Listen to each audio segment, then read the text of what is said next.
Chers abonnés, bonjour. La 60e minute aura comme thème le siècle de Lego.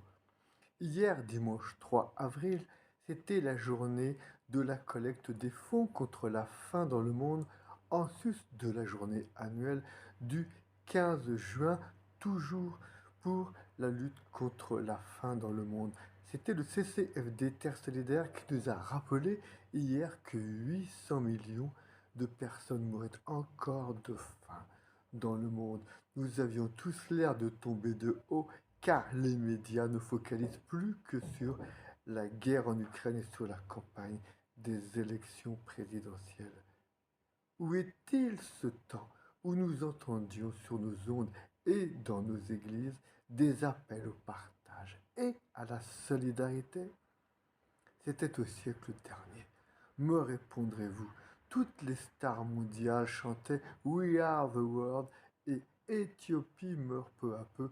Les journaux télévisés nous montraient les enfants du Sahel au quotidien, les uns n'ayant que la peau et les autres ayant un abondant quota d'air qui leur donnait un abdomen énorme. Des disques se vendaient au profit de l'UNICEF ou d'autres associations humanitaires. La radio diffusait quand tous les affamés et tous les opprimés entendons tous l'appel. C'était Graham Wright avec le jour de clarté. Dans nos églises résonnait ils sont des milliers à crier je veux vivre ou encore rien ne changera sur la terre des hommes si la richesse meurt entre nos mains. Le siècle suivant, cette misère serait-elle devenue invendable, inchantable? La mort fait partie du paysage médiatique, elle est devenue l'affaire des autres, des étrangers, des gouvernements, des ONG, mais surtout pas la nôtre. Pourtant, le pape Jean-Paul II avait fait diffuser dans tous les pays du monde une longue lettre engageant à ouvrir nos yeux et notre cœur et à retrousser nos manches. Qu'as-tu fait de ton frère?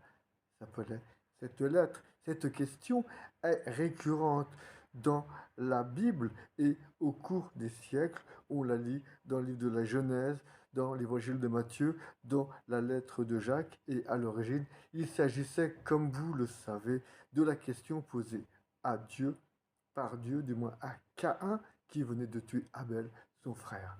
Qu'as-tu fait de ton frère? Dans nos églises, on n'entend plus ces chants invitant au partage, n'y résonne plus que de Amen, Amen, Amen. Ignorance ou résignation? Pourtant, l'unique commandement biblique ne consiste-t-il pas précisément à aimer de tous nos moyens Dieu et nos sœurs et nos frères? Nous l'avons déjà rappelé, par tous nos moyens, inclus le cœur, l'esprit et aussi nos moyens financiers. Ce siècle fera-t-il résonner le triomphe de l'ego, le sacre du chacun pour soi, à chacune et à chacun de prouver le contraire, chères auditrices, chers auditeurs et chers abonnés? Je vous laisse la parole et je vous dis à très bientôt, comme d'habitude.